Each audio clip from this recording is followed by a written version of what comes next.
वसंत रूप वर्णन।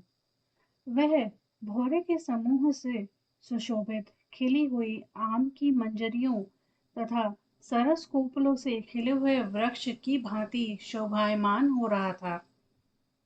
उसके नेत्र खिले हुए लाल कमल के समान रसमय तथा उसकी नासिका संध्याकालीन उदयमान चंद्रमा के टुकड़े की भांति सुंदर थी। उसके कान शंख की भांति थे।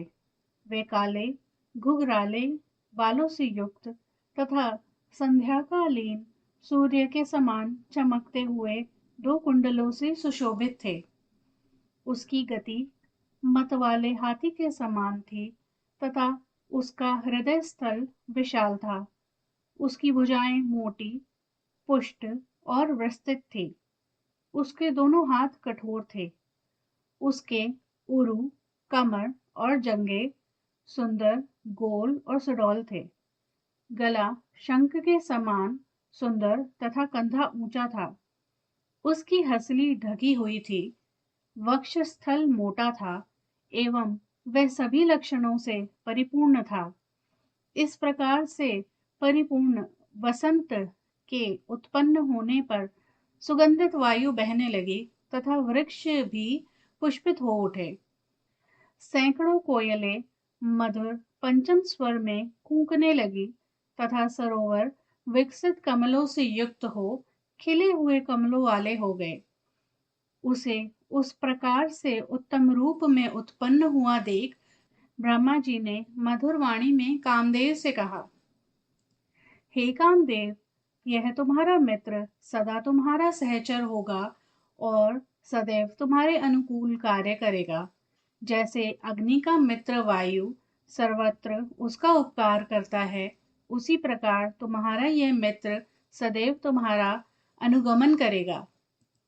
अंतः में वसने के कारण यह वसंत नाम को प्राप्त होएगा तथा यह तुम्हारा अनुगमन एवं लोगों को प्रसन्न करने का कार्य करेगा।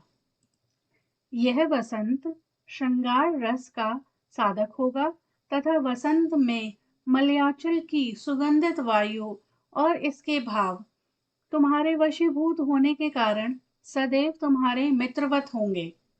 उसके विभोगादि हाव तथा 64 कलाएं तुम्हारा सुहृद होने के कारण रति की सुहृदता को भी प्राप्त कराए।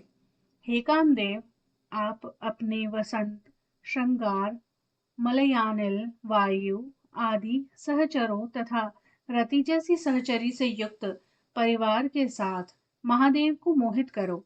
इस प्रकार सनातनी सृष्टि का परिवर्तन कर अपने सहयोगियों के साथ जहां इच्छा हो वहां तुम चले जाओ।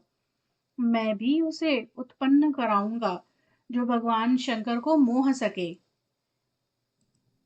ब्रह्मा जी के ऐसे कहे जाने पर कामदेव प्रसन्न हुआ और अपनी पत्नी, सेवक तथा गणों के साथ जहां भगवान शंकर रहते हैं वहां वह कामदेव भी चला गया।